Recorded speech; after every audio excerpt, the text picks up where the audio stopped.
প্ৰথম বনাই চাইছোঁ বইল ফিছ। একেটাই কৈ আছে বইলকৈ খাই পোৱা নাই বোলে। তাৰপিছত ময়ো বনাব নাজানো, তথাপিতো কেতিয়াবা ভিডিঅ' দেখোঁ আৰু আজি বনাইছোঁ দেই। একেবাৰে কেৰাহীত বনাইছোঁ। এইয়া চাওক, এইয়া এনেকৈ দিছিলোঁ। নাজানোতো বনাব, তথাপিতো মানে চেষ্টা এটা কৰিছে। গোন্ধটো ধুনীয়া হৈছে।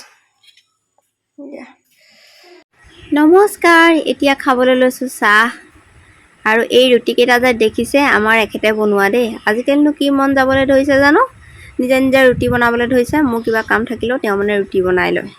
তাৰপাছত এয়া দেখিছেনে মানি প্লেনেট হয়।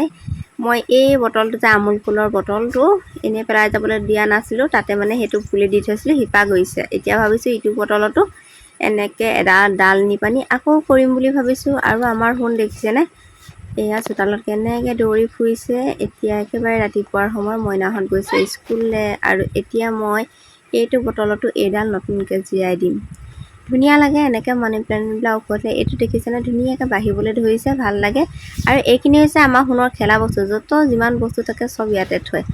আৰু এতিয়া দুপৰীয়া সাজত বনাবৰ কাৰণে দাদাই আনি দিছে এইখিনি কচু, আৰু ধুনীয়াকৈ মিহি মিহিকৈ কাটি দিছেনে কচুখিনি। তাৰপাছত ৰুটি যিহেতু খাই ল'লোঁ, এতিয়া আহিলোঁ সোণৰ ওচৰলৈ। সোণক এইটো মলম ঘঁহিবলৈ লৈছোঁ। দেখিছেনে মলম মানে কি হয়, গা ধোৱাৰ পাছতে তাৰ যিহেতু এলাৰ্জি প্ৰব্লেম অলপমান গুটি গুটি হৈ থাকে, সেইটো কাৰণে এইটো মলম মই ধুনীয়াকৈ ঘঁহি থাকোঁ। ড্ৰামা দিও হয়, বহুত ধুনীয়া স্কিনৰ কাৰণে। এলাৰ্জিৰ যিখিনি প্ৰব্লেম থাকে তাক গা ধুৱাই আনিয়ে প্ৰথমতে এইখিনি ঘঁহি দিওঁ গোটেই গায়ে হাতে ভৰিয়ে। এতিয়া ভাবিলোঁ আপোনালোককো দেখুৱাই দিওঁ আৰু কিনো ঘঁহিছোঁ। আৰু সোণৰ চুপতি চাওক, মোৰ লগত ধেমালি কৰাত ব্যস্ত। প্ৰথম বনাই চাইছোঁ বইল ফিছ। একেটাই কৈ আছে বইলকৈ খাই পোৱা নাই বোলে।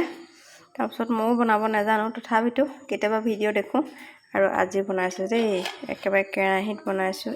এইয়া চাওক, এইয়া এনেকৈ দিছিলোঁ। নাজানোতো বনাব, তথাপিতো মানে চেষ্টা এটা কৰিছে। গোন্ধটো ধুনীয়া হৈছে। এয়া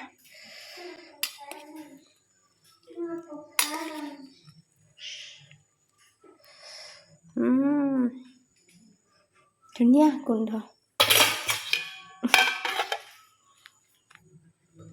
প্ৰথমে এয়া সাফৰখন দিছিলোঁ মানে, তাৰপিছত খুলি এতিয়া এইখন এনেকৈ দি থৈ দিছোঁ।